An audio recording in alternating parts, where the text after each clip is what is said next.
Dios les bendiga, hermano. Este es que le habla el pastor Jesús Manuel Méndez Vélez de la Iglesia Presbiteriana Reformada en San Sebastián, Puerto Rico.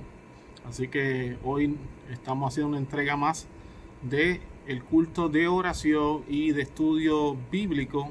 Le pedimos al Señor que nos ayude en todo este proceso. Saludamos a los que nos están viendo a través de este video, diferentes horarios. Así que espero que sea de bendición. También le insto a que se suscriban al canal que tengo en YouTube, que solamente dice Jesús Méndez. Allí están los videos que hemos estado subiendo en esta temporada de aislamiento, para que sea de bendición, lo escuchen poco a poco, que ahora pues al estar en sus casas por causa de esta calamidad, pues tienen tiempo para ver los videos, lecturas, meditar, orar, estar en esa comunicación con nuestro Señor Jesucristo.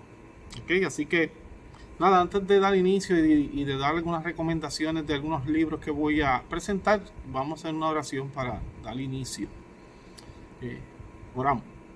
Padre, gracias por tus bendiciones que son nuevas cada mañana, Señor. Yo te pido que nos ayudes a través de tu Espíritu Santo, nos ilumine, prepara y capacite nuestro corazón para recibir estas verdades tan hermosas del Evangelio. Señor, que de alguna manera u otra, Padre, tú puedas alcanzar a los no alcanzados, que libertes algún alma, que rescate, Padre, de las tinieblas algún alma que ande perdida, Señor, y sin fe y sin esperanza. Que estos estudios sean de bendición a la iglesia, a tu cuerpo, Señor, la iglesia de Jesucristo, y que sea tu nombre siempre exaltado y que todo lo hagamos para gloria de tu nombre, Señor. Todo esto lo pido en el amoroso nombre del Señor Jesucristo. Decimos amén y amén. Bueno, hermano, como les dije, hoy estamos en el estudio bíblico, en el culto de oración. Al final vamos a estar leyendo las peticiones. Recuerde que estoy tratando de hacerlo de manera breve, así que voy a tratar de avanzar. Estamos en una serie de estudios sobre la salvación. Esta sería la tercera parte y le puse por título Textos controversiales sobre la salvación y las preguntas que surgen de ellos, que vamos a tratar de responderlas a la luz de la misma escritura que les enseñé en estos pasados estudios, que la primera regla de hermenéutica es que la Biblia se interpreta a ella misma. Esa es la primera regla de interpretación bíblica, que es lo que significa hermenéutica. ¿Okay? Así que de esa manera vamos a tratar de contestar algunos textos que parecen de primera instancia, parecen controversiales, o que dicen que la salvación, una vez que uno la tiene, aparentemente se puede perder si nosotros no la cuidamos. Y quisiera contestar esas dudas, ¿verdad? De alguna manera hacer mi aportación. Voy a recomendar algunos libros, porque estamos en un periodo donde estamos, como le dije al principio, en aislamiento, estamos en nuestras casas, ¿verdad? El eslogan es quédate en tu casa. De esa manera estamos salvando vidas, quedándonos en las casas. Y es tiempo de lectura, es tiempo bueno para que saque para su lectura. Quiero recomendarle varios libros. El otro día le hablé de uno, no se lo presenté. Aquí va a salir ¿verdad? La portada va a salir al revés, porque estoy grabando con la cámara al contrario, la cámara frontal del celular. Pero este es La Teología Reformada de R.C. Sproul. Es un excelente libro para comenzar y entender la fe reformada, la fe histórica. Es excelente libro. Yo lo he usado mucho. Lo leí y es excelente libro, como prácticamente todo lo que escribió este siervo del Señor Sproul. Ese es uno de ellos. También otro de R.C. Sproul, que lo leí hace poco y prácticamente lo devoré junto al pastor Carlos Cruz, que también lo leyó rápido, primero que yo. Esto trata sobre la escatología de Jesús, también lo escribe Sproul, y te da un panorama para entender el preterismo, ¿verdad? Lo que es el preterismo parcial y el preterismo radical. Esas dos posiciones escatológicas se tocan en este librito. Es muy bueno, me pareció muy interesante. Siempre el señor Sproul pues tenía una manera de escribir que yo admiro mucho. Así que excelente libro. También voy a recomendar otro de Sproul. No me había dado cuenta de que habían tantos de R.C. Sproul, Escogidos por Dios. Este librito, hermano, me cambió la vida. Fue un regalo que me hicieron, y cuando lo leí, verdaderamente me cambió la vida, de cómo yo veía la salvación en mi vida. me dio una paz increíble, porque yo antes pensaba que yo podía sostener esta salvación, de que cualquier momento yo la iba a perder por causa de mi conducta, de ser un hombre pecador. Y cuando leí este libro, hermano, me dio una paz. Cuando él explica la doctrina de ser salvo, esa seguridad de salvación, excelente libro. También voy a recomendarle El Cuerpo Glorioso de Cristo, de R.B. Kuiper. Este libro es excelente, hermano, excelente. De Cristología, trata también de la iglesia. Excelente libro. Está escrito de una manera muy práctica, muy bueno. Me lo recomendó el pastor Carlos Cruz, también nuestro hermano Jaime Zapata.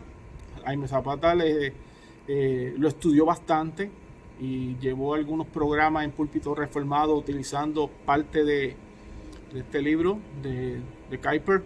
Excelente libro. Este que ustedes me vieron dando reseñas de él hace poco en Facebook, colocando posts de lo que estaba leyendo sobre él, lo culminé en un libro pequeño. Si se da cuenta, un libro pequeño, 166 páginas me parece que tiene, 166 páginas, pero excelente, excelente libro, altamente recomendado. A.W. Pink, fue escrito por A.W. Pink, La soberanía de Dios, excelente. Y este que lo llevo ya lo llevo por la página 133. Ya para mis estudios, que estoy capacitándome para unos exámenes que tengo que tomar de la OPC, recomendado por el pastor Roberto Quiñones. Es excelente. Hasta el momento, muy buen libro sobre el Espíritu Santo. Así que estas son mis recomendaciones de literatura cristiana para lo que les interese. Pues ahí están esas recomendaciones. Próximamente, pues en el próximo video que haga de jueves, Dios mediante, pues les voy a recomendar algunos otros más. Y si quieren conseguirlo, pues puedo hacerle el enlace cómo los puede conseguir. ¿Ok? Bueno, dejando las reseñas y las recomendaciones atrás, vamos con el estudio que nos compete en este día. Como le dije, estoy hablando sobre la salvación, temas sobre la salvación, doctrina de la salvación, orden de la salvación, práctico, que fue la clase anterior. Y esta vez vamos con algunos textos controversiales sobre la salvación y sus preguntas. Vamos a tratar de contestarlas de una manera sencilla, humilde. Yo sé que no todo el mundo va a estar de acuerdo, pero así es esto, hermano. Así son las diferentes denominaciones, las diferentes posturas, ¿verdad? Y lo voy a tratar de hacer simple, práctico. Aquí hay algunas preguntas, y una de las primeras que tengo aquí es: ¿la salvación es un evento único, ocurre una sola vez, o se encuentra sucediendo constantemente en la vida de una persona? Esa sería la pregunta. Si la salvación es solamente un evento que ocurre solamente una vez en la vida de una persona, sería la pregunta. Aunque algunos piensan que la salvación se pierde y se vuelve a recuperar, y puse entre paréntesis así sucesivamente, o sea que la pierdo hoy, mañana la recupero, la perdí este mes, el próximo mes me arrepiento y la recupero, la pierdo nuevamente porque hice lo indebido, pasaron 6 meses y la recupero. Hay personas que piensan que la salvación es de esa manera, como si fuera un juego de niños, como que hoy sí, mañana no, hoy sí, mañana no, hoy sí, mañana no, o como el juego de la flor, me quiere, no me quiere, me quiere, no me quiere, me quiere, no me quiere. Y eso es lo que estamos tratando de contestar. A nosotros, la iglesia reformada, la iglesia de fe reformada, no creemos de ninguna manera que el Señor, nuestro Dios, esté en ese tipo de vaivén, de esas dudas, de que hoy sí eres mi hijo y mañana no eres mi hijo. No lo creemos. Sí, pero algunos piensan que sí, que se pierde y que luego se puede recuperar, aunque posteriormente la pierdas de nuevo y la puedas recuperar otra vez. basan su doctrina, esto que estoy diciendo, de que se pierde y se recupera de nuevo, basan eso en Hebreos capítulo 6, versículos 4 al 6. Allí dice, escuche bien, hermano, porque es imposible que los que una vez fueron iluminados y gustaron del don celestial y fueron hechos partícipes del Espíritu Santo y asimismo gustaron de la buena palabra de Dios y los poderes del siglo venidero y recayeron, sean otra vez renovados para arrepentimiento, crucificando de nuevo para sí mismo al Hijo de Dios y exponiéndole a vituperio. La contestación es simple a este texto.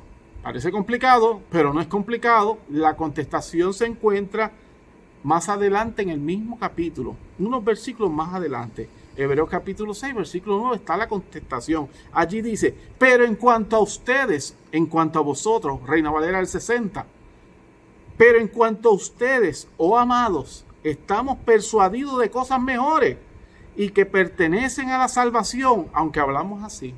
O sea, él no se está dirigiendo a los que no son salvos, él está hablando de los que no son salvos. Aquí nos damos cuenta que a los que se refiere el autor de la carta a los hebreos, los versículos 4 al 6, no son nacidos de nuevo. Son personas que compartieron y que comparten, escuche, que compartieron y que comparten con nosotros la palabra de verdad.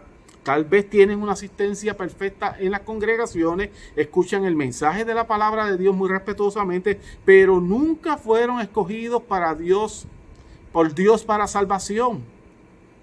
Nunca han tenido una real conversión, no han sido regenerados por el poder del Espíritu Santo, pero participaron de la palabra y la gracia común del Señor, la gracia.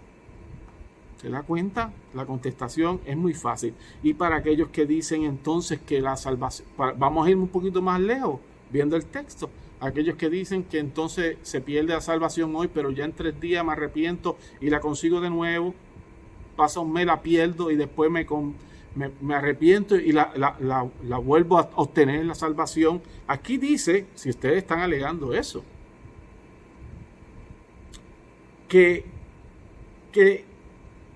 no pueden crucificar de nuevo para sí mismos al Hijo de Dios, exponiéndolo a vituperio.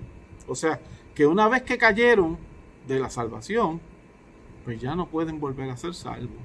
Entonces, pues, si partimos de esa premisa, pues tampoco sería posible. Pero no lo que quiere decir el texto, ya le expliqué. El texto está hablando de personas que no eran regenerados de nuevo, pero participaban con nosotros en la congregación, escuchando la palabra de Dios, del don celestial, participando de la gracia, pero no eran regenerados. Otro versículo sacado de contexto, ya hablamos de ese primero. Otro versículo sacado de su contexto inmediato es primera carta a los Corintios, capítulo 10, versículo 12.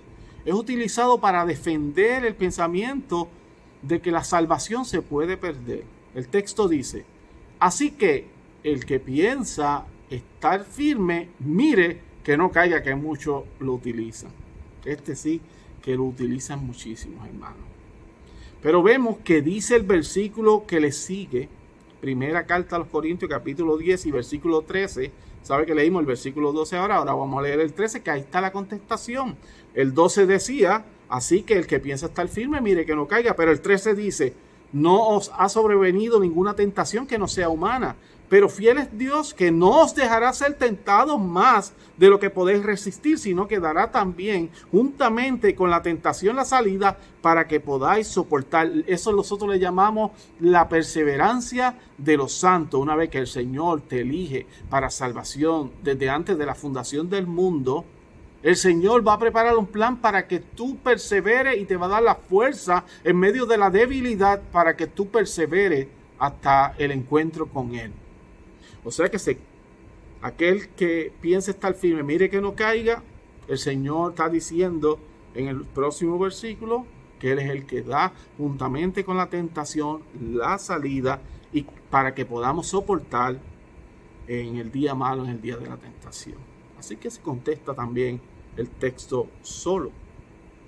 Un versículo que también utilizan los creyentes del libre albedrío, o sea que ellos tienen 1% de vida espiritual para escoger a Dios, esa gracia que se le imparte, ese 1% que ellos colocan para entonces responder positivamente al mensaje de salvación.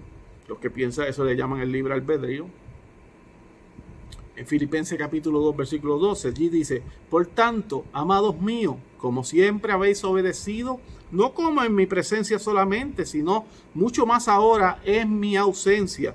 Y aquí viene la parte controversial: ocupaos en vuestra salvación con temor y temblor. Si se dan cuenta, el versículo culmina con una coma.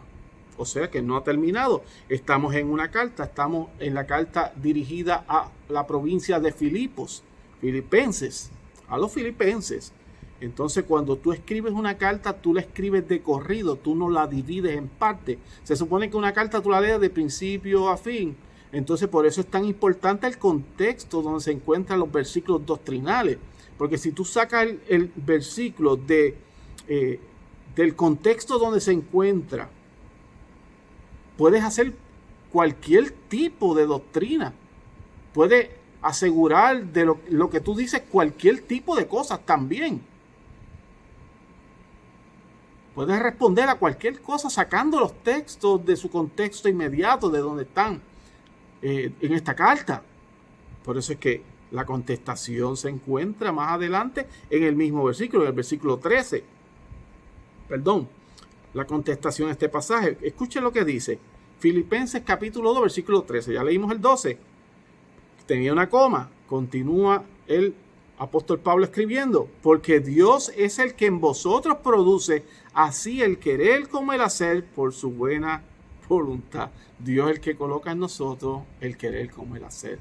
Así que, aunque nos estamos ocupando con temor reverente y temblor delante de su presencia, el Señor no va a permitir que nosotros caigamos en tal estado que nos salgamos de esa posición de salvación, sino que Él produce en nosotros el querer como el hacer por su buena voluntad, porque si Él te eligió, Él va a preparar el camino para sostenerte y darte las fuerzas necesarias hasta que, como dije al principio, hasta que nos encontremos con Él. La perseverancia de los santos. La contestación está ahí, en el mismo texto. La pregunta número 4. ¿Se puede perder la salvación y luego obtenerla, perderla nuevamente y nuevamente obtenerla, y así sucesivamente día tras día hasta nuestra muerte? La contestación más rápida y sencilla está en esta pregunta. La contestación más rápida y sencilla para esta pregunta sería lo siguiente. Juan capítulo 10, versículo 28. Y yo les doy vida eterna, y no perecerán jamás, ni nadie las arrebatará de mi mano. Y para confirmar que hemos entendido, el próximo versículo, Juan capítulo 10, versículo 29, dice: mi Padre que me las dio es mayor que todos, y nadie las puede arrebatar de la mano de mi Padre. ¿Se da cuenta la soberanía de Dios? En estos versículos observamos que una vez que somos salvados por Dios o comprados por Él a precio de sangre, es imposible que nadie nos quite de esa posición de seguridad de salvación. Otro versículo, que es la quinta, otro versículo que sacan de su contexto para decir que la salvación se puede perder es Hebreos capítulo 12, versículo 17. Dice allí: porque ya sabéis que aún después, deseando heredar la bendición, fue desechado y no hubo oportunidad para el arrepentimiento, aunque la procuró con lágrimas. A este texto le dan una mala interpretación. En ningún momento se habla sobre la doctrina de la salvación en el pasaje. Simplemente habla del suceso de los dos hermanos, Esaú y Jacob, que se encuentra esta historia en Génesis, ¿verdad? Que lo puedo apuntar para que lo lea luego del video. Génesis capítulo 27, versículos 30 al 40, donde Jacob junto a su madre engañan a Isaac, el padre de Jacob y de Esaú, engaña a Isaac y roban la primogenitura de su hermano Esaú. La contestación se encuentra en el versículo anterior, Hebreos capítulo 12, versículo 16. Escuche cómo dice allí: no sea que haya algún fornicario o profano como Esaú, porque por una sola comida vendió su primogenitura. El texto hace referencia a la primogenitura de Esaú y no al estado de salvación. O sea que lo que está diciendo el texto se refiere a la primogenitura. No está hablando de salvación. No saquen los textos de su contexto. Es muy fácil de contestar. Pregunta número 6. ¿Es posible que el nombre de una persona sea borrado del libro de la vida? En Apocalipsis capítulo 22, versículo 19 dice: y si alguno quitare de las palabras del libro de esta profecía, Dios quitará su parte del libro de la vida y de la santa ciudad y de las cosas que están escritas en este libro. Este versículo forma parte del debate sobre la seguridad de salvación. Entonces, Apocalipsis 22, 19 significa que una vez que nuestros nombres han sido escritos en el libro de la vida del Cordero, puede en algún momento ser borrado o en el futuro nuestro nombre. En otras palabras, ¿puede un cristiano perder su salvación? La Escritura es clara en que la seguridad de un verdadero creyente es mantenida por el poder de Dios, sellado para el día de la redención, como dice Efesios capítulo 4, versículo 30. Y de todos aquellos que el Padre le ha dado al Hijo, Él no perderá a ninguno. Juan capítulo 6, versículo 39. El Señor Jesucristo proclamó: y yo les doy vida eterna y no perecerán jamás, ni nadie las arrebatará de mi mano. Mi Padre que me las dio es mayor que todos y nadie las puede arrebatar de la mano de mi Padre. Juan capítulo 10, versículos 28 al 29. La salvación es una obra de Dios, como le dije en la primera clase de las doctrinas de salvación. Nos muestra Tito 3:5, y es su poder el que nos guarda, como enseñé en los estudios anteriores. La salvación pertenece a Dios. Cuando se menciona la palabra algunos en Apocalipsis 22, 19, no son creyentes. Entonces, ¿quiénes son? En otras palabras, ¿quién podría querer añadir o quitar a las palabras de la Biblia? Un verdadero creyente no alteraría la palabra de Dios para nada. Por otro lado, la secta y los liberales, la teoría liberal, son los que tradicionalmente han tratado de alterar las escrituras. Muchas sectas y teólogos liberales proclaman el nombre de Cristo como propio, pero no son nacidos de nuevo. Mirándolo desde un punto de vista puramente lógico, debemos preguntar: ¿por qué un Dios soberano y omnisciente, quien desde el principio sabe lo que acontecerá, conforme dice Isaías 46:10, escribiría un nombre en el libro de la vida sabiendo que tendría que borrarlo cuando esa persona eventualmente apostate de la fe y negara el nombre del Señor Jesucristo? No tiene ninguna lógica. Dios no haría eso, porque Dios sabe todo, conoce todo. Apocalipsis 3:5 dice: el que venciere, no borraré su nombre del libro de la vida. Todo verdadero creyente es más que vencedor en Cristo Jesús. Él es el que nos hace vencer. Vamos a comparar con Juan capítulo 1, primera carta de Juan capítulo 5, versículo 4. Porque todo el que es nacido de Dios vence al mundo. Y el siguiente versículo, primera carta de Juan capítulo 5, versículo 5. ¿Quién es el que vence al mundo sino el que cree que Jesús es el Hijo de Dios? ¿Se da cuenta de la perseverancia? Nuevamente debo decir que todos los creyentes son vencedores y se le ha dado la victoria sobre el pecado y la incredulidad del mundo por medio de Cristo Jesús. Algunas personas, cuando leen Apocalipsis 3:5, se imaginan a Dios con un bolígrafo preparado para tachar el nombre de cualquier cristiano que peca del libro de la vida. Usted pecó, el Señor borra, pero luego lo coloca otra vez. Pero esto no es lo que dice el versículo. Lo que dice Apocalipsis 3:5 es una promesa, no una advertencia. Tiene que verlo como una promesa y no una advertencia. La Escritura nunca dice que Dios borra el nombre de un creyente del libro de la vida. No hay siquiera una advertencia de que Él lo esté contemplando. La maravillosa promesa de Apocalipsis 3:5 es que Jesús no borrará el nombre de un verdadero creyente del libro de la vida. La promesa de Apocalipsis 3:5 está dirigida a los creyentes. prometiendo seguridad de salvación, en contraste con la advertencia de Apocalipsis 22:19, está dirigida a los no creyentes, quienes en vez de cambiar sus corazones hacia Dios, intentan cambiar la palabra de Dios a su conveniencia. Y en resumen, hermano, debemos decir que la salvación es un evento único, ocurre una sola vez, solamente una vez. Esto no cambia nuestra responsabilidad delante de Dios para nada. Debemos pedir perdón a Dios constantemente.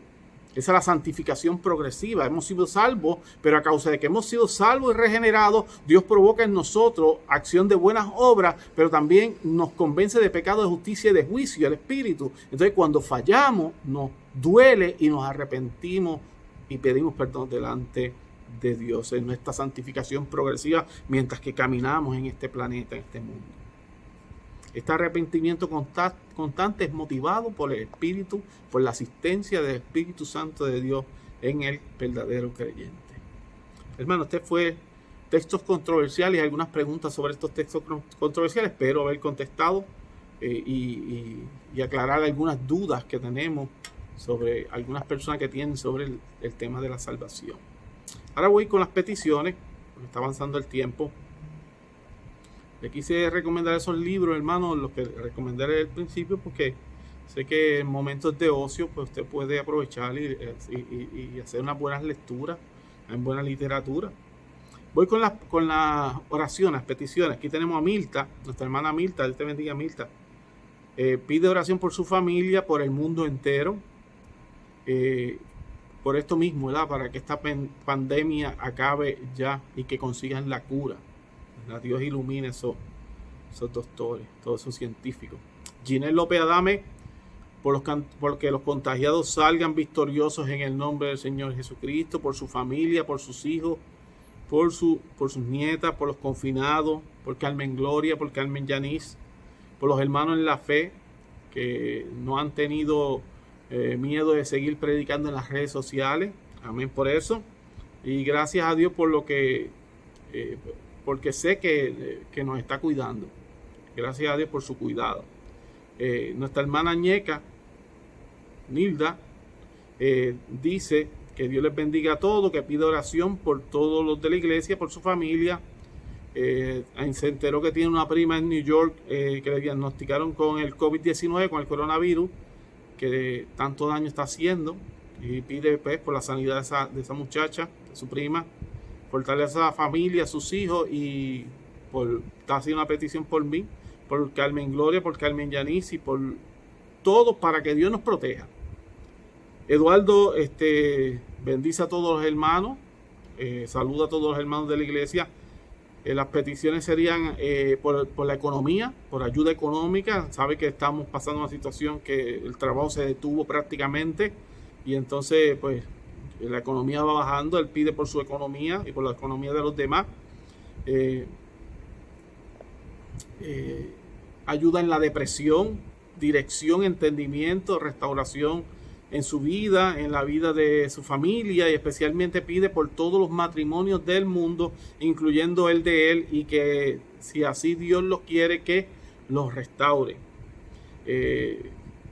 Ivy Gerena tiene una petición. Ivy pide por medio de esta situación, por las personas, por los no alcanzados, que se conviertan a Cristo y que no haya sido en vano esta pandemia. O sea, que aprendamos de esto, que Dios utilice esto como una herramienta de gracia, un medio de gracia para alcanzar a los no alcanzados.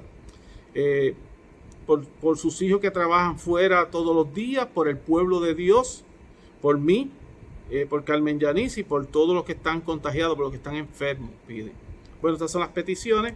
Así que, hermano, vamos a hacer la oración para ir despidiéndonos. Recuerden que tenemos el canal en YouTube, que allí se encuentran los demás videos. Los demás videos de las diferentes, de la primera a la segunda parte de la salvación están allí también. Y las predicaciones de domingo que hemos estado grabando, pueden ir allí para que vayan aprendiendo más sobre la salvación, la doctrina de la salvación. Pues se van a encontrar ya con 3 videos, este sería el tercero. Pues nada, hermano, vamos a hacer una oración para que el Señor nos ayude en todo este caminar. Padre, gracias, Señor, por tu misericordia, que son nuevas cada mañana. Te presentamos estas peticiones de nuestros hermanos, mi Dios. por aquellos enfermos, por la situación que está viviendo el planeta en medio de esta pandemia, Padre. No me cabe la menor duda que tú eres soberano, omnisciente, todopoderoso y tú tienes todo bajo tu control y que algún propósito tú tienes con todo esto. Alcánzanos a los no alcanzados, Señor. Dale la fortaleza a tu iglesia, Señor, para pasar este tiempo que no nos estamos congregando, que no podemos estar unidos como congregación, como tu cuerpo. Ayúdanos a sostenernos, Señor. Y al final de todo, tu nombre que sea exaltado, Padre. Hay cosas que no hemos podido decir por causa de tiempo. Mucha gente que no ha puesto peticiones, pero tú las conoces. Dice que el Espíritu Santo intercede por nosotros con gemidos indecibles. Así que te pido, Señor, también por esas peticiones que no conocemos, pero tú las conoces. Gracias, Padre eterno, por esta bendición de servirte. Lo pido todo en el nombre del Padre, del Hijo y del Espíritu Santo de Dios. Y decimos amén. Buenos días, hermanos, que pasen un lindo día, sea que vean este video en la noche, en la madrugada, mañana, cuando sea. Que la paz, la gracia del Señor Jesucristo inunde sus hogares y recuerde, afínquese en el Señor. Esa es la roca, ese es nuestro castillo. En Él está nuestra esperanza, en Él está puesta nuestra esperanza. Nosotros somos débiles, pero por cuanto yo soy débil, entonces Él es fuerte y Él me sostiene. Dios les bendiga.